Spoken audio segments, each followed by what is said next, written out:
Once again, I'm speaking to you directly from the parking lot of Sprouts Restaurant and Farmers Market here in Sacramento, East Sacramento. And as you can probably see, it's a stormy, rainy, gloomy, wet day here in Sacramento, and it will be for the next few hours at least. And it was raining all night. I'm giving you a weather report.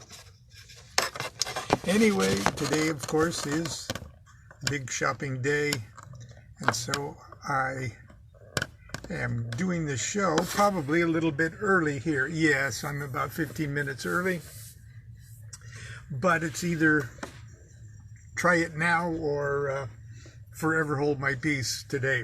Anyway, today, November 9th, 2021, is the 54th anniversary of the night that Constance and I got married.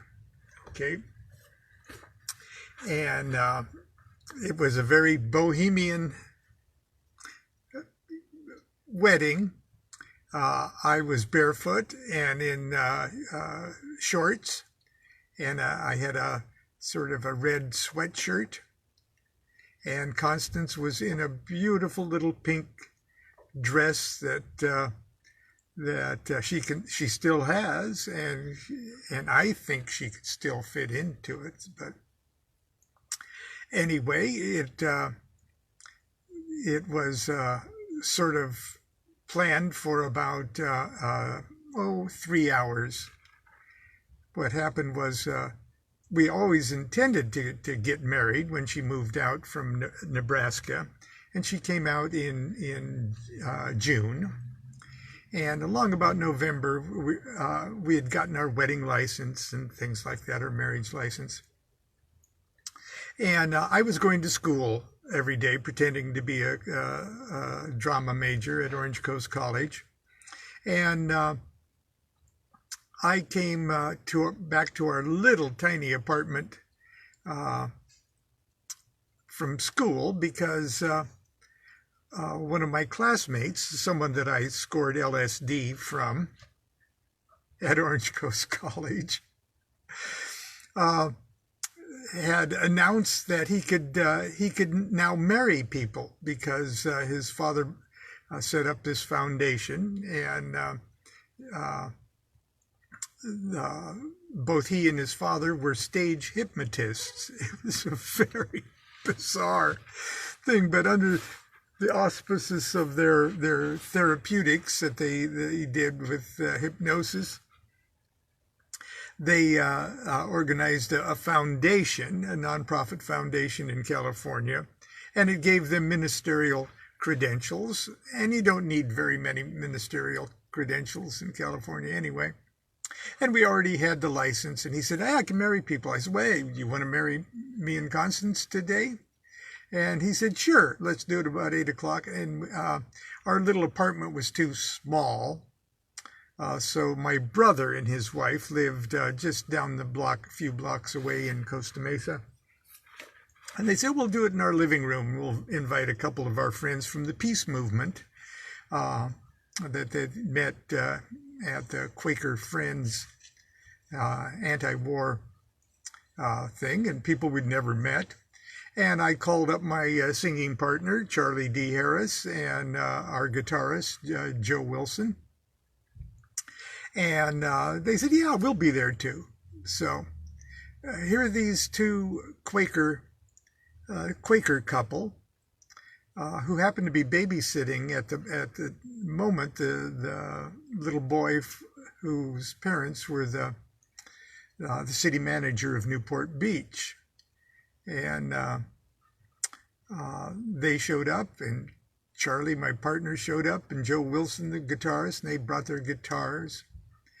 And Constance and me and the stage hypnotist. And we got married November 9th, 1967. And I'd like to share something I probably shared with you before, but not everybody, I'm sure, has heard it. The brief little story of how I ended up proposing to Constance. And it's from the book, My Life with the Spirits. I'm sure many of you have read My Life with the Spirits. Otherwise, you probably wouldn't have stumbled across my Facebook page. But if you haven't read My Life with the Spirits, God, please do. Okay. It's had quite a career. And it was an award-winning biography from some New Age organization, and it's been consistently in print, and one of my most popular books since 1999. So, and it's been optioned for a film, which, believe me, is probably never going to happen, but it's flattering that there was that much interest in it. Okay, this is the prologue, which I call Sons of the Desert. And that's sort of a little hint referring to the famous Laurel and Hardy movie called Sons of the Desert, which was like a mystical fraternal organization that the boys belonged to. But anyway, prologue, Sons of the Desert. It was 31 years ago this morning when I was writing this, but it was February 26th, the day before Constance's birthday, 1967. I was 18 years old and my brother Mark was 24. We sat atop one of the monstrous boulders that are heaped like petrified dinosaur droppings across California's Mojave Desert, and watched the moon bury itself in the western sands. 180 degrees away, the eastern horizon split in a lewd and blood-red invocation of the sun.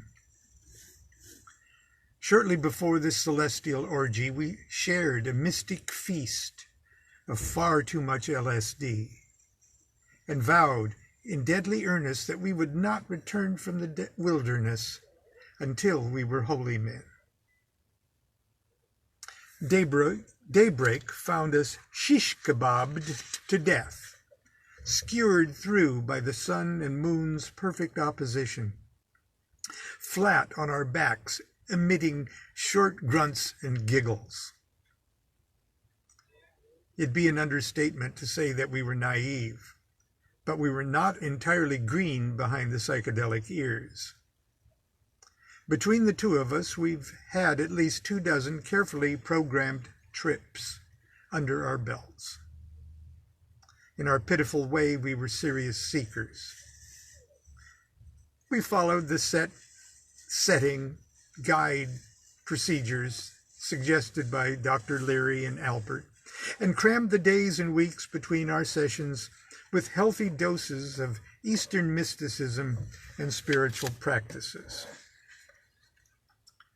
Nothing, however, could have prepared us for Judgment Day at Joshua Tree. By mid-afternoon, we had blithely paddled our souls up the river of our genetic ancestry and stood at the very hub of eternity and stared with wagging jaws down the orbiting spokes of all possible possibilities. It was the most deafening of unspoken truths. We would never leave the desert.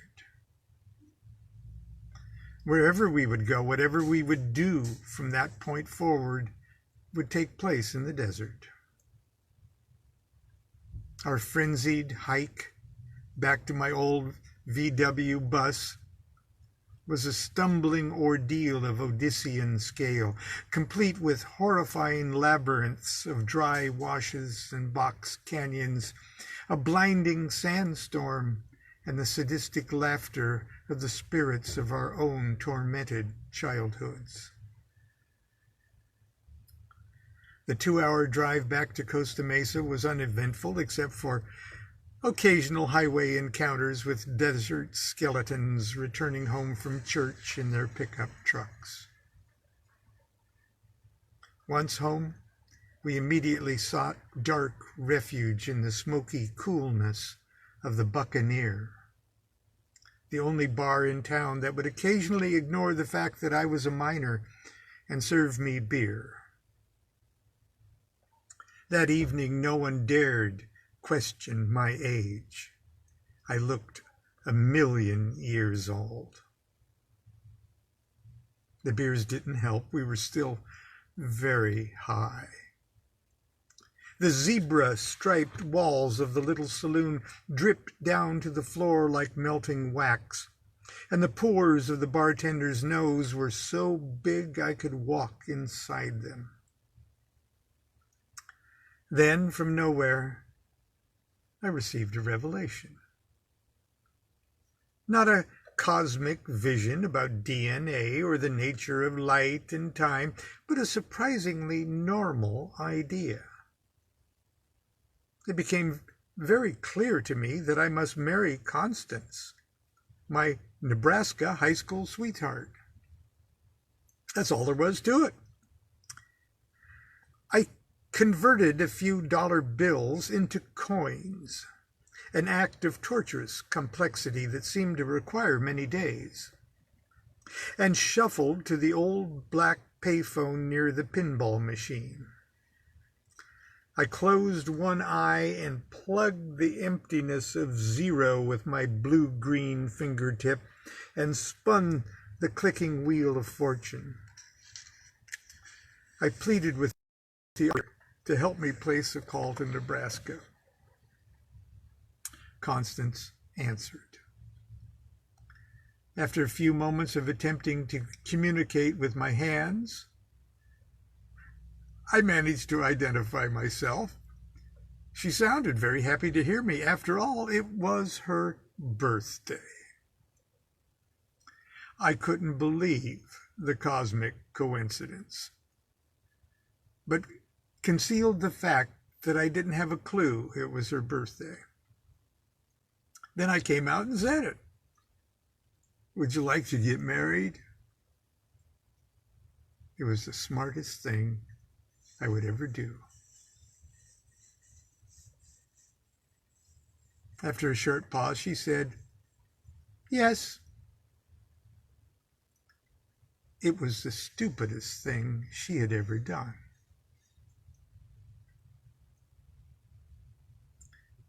We've been married for 54 years.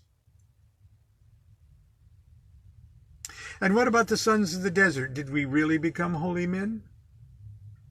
After a violent decade of political radicalism, arrests, alcohol and drug abuse, and 2 wives, my brother Mark transformed into the very model of an Eastern aesthetic.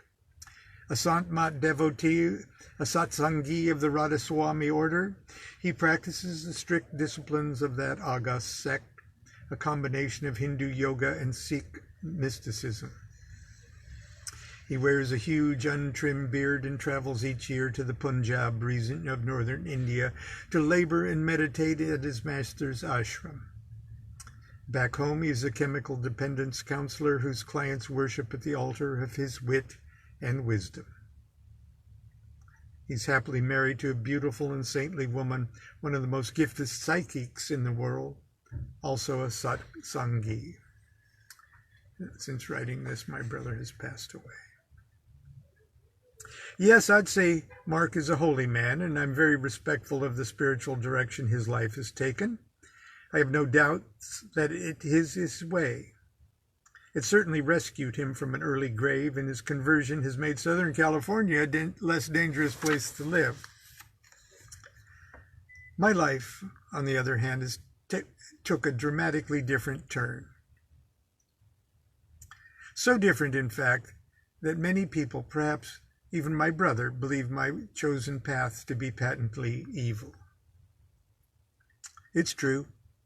I've scorned and rejected the faith of my fathers, I invoke and worship strange and terrible gods. I summon devils and hold congress with angels, spirits, and demons. But does it naturally follow that these pursuits are spiritual transgressions that bar me from the fellowship of holy ones? In this little book, I search for an answer to that question.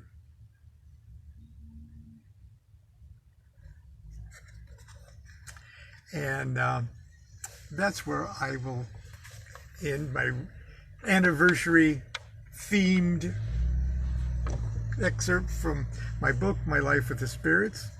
If you don't have one, please order one, okay? And if you have one and liked it, get one for your friends for the holidays.